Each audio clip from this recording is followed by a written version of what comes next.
মাছ পাওয়া যায় না? মাছ পাওয়া যায় না? ও আচ্ছা আচ্ছা। সম্মানিত ভিউয়ার্স, আসসালামু আলাইকুম। এসবি টিভির পক্ষ থেকে আপনাদেরকে স্বাগতম। আপনারা দেখতে পাচ্ছেন একটি সাঁকো। সাঁকোটি সালথা উপজেলার মধ্যে অবস্থিত, ফরিদপুর জেলা।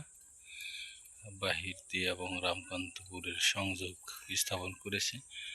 1 কিলো দূরেই আছে একটা ব্রিজ। সুন্দর একটা,